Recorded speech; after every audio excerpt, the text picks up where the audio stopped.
بسم الله الرحمن الرحيم. وعن علي رضي الله تعالى عنه قال قال النبي صلى الله عليه وسلم: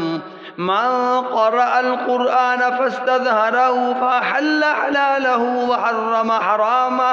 أدخله الله الجنة وشفعه في 10 من أهل بيته كلهم قد وجبت له النار، أو كما قال النبی صلی اللہ علیہ وسلم۔ حضرت علی المرتضیٰ شیر خدا حیدر کرار خلیفہ چہارم علی المرتضیٰ رضی اللہ تعالی عنہ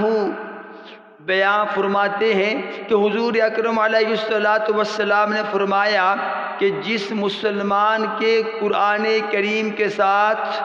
چند ضروری تعلقات نسبتیں ہوں گی، اللہ اسے جنت میں داخل فرمائے گا، اور اس کی سفارش پر اس کے خاندان کے 10 ایسے افراد جن پر جہنم واجب ہو چکی ہوگی، اللہ انہیں حافظ قرآن کی سفارش کی بنیاد پر جنت میں لے کر جائے گا۔ تو پہلا کام اس فضیلت کو حاصل کرنے کا وہ ہے من قرأ القرآن، جس مسلمان نے بھی قرآن کریم کو ناظرہ پڑھا، دیکھ کر پڑھا، تجوید کے ساتھ اسے پڑھنا سیکھا۔ ورتل القرآن ترتیلا،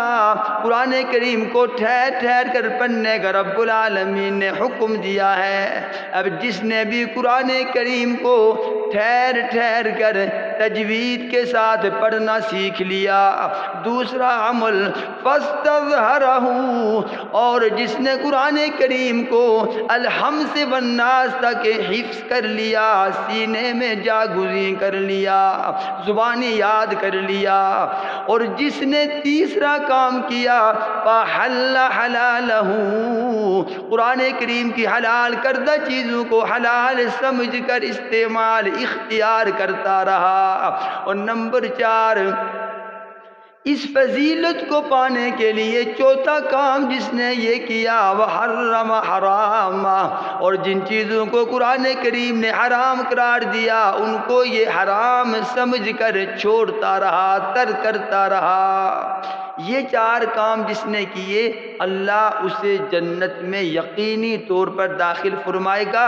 اور یہ اتنا عظیم شخص ہوگا، یہ حافظ قرآن، یہ عالم قرآن، یہ حامل قرآن، یہ عامل قرآن، کہ اس کی سفارش کی بنیاد پر اس کے خاندان کے 10 افراد کو جو اپنی بدعمالیوں کی وجہ سے جہنم کے حقدار ٹھہرے ہوں گے، انہیں یہ سفارش کر کے جنت میں لے کر جائے گا۔ ایسی عظیم کتاب کہ جس کے ساتھ جس کی نسبت جڑے گی یہ اسے جنت میں پہنچا دے گا، اس کی توہین، اس کی انسلٹ ایک مسلمان کیسے گوارا کرے، کیسے اسے ہضم کرے، کیسے اس کے جلانے والے کو انسانیت کے دائرے میں سمجھے؟ وہ تو اس شخص کو جو قرآن کو جلانے کا ارادہ بھی کرے اسے انسانیت کے معیار پر سمجھتا ہی نہیں۔ اللہ رب العالمین ہمیں قرآن کریم سے والہانہ عقیدت و محبت عطا فرمائے، ایسی محبت کہ جس کی بنیاد پر ہمارے لیے قرآن کریم کی تعلیمات پر عمل کرنا آسان ہو، اللہ یہ نصیب فرمائے۔ آمین ثم آمین۔ وما علی الا البلاغ المبین۔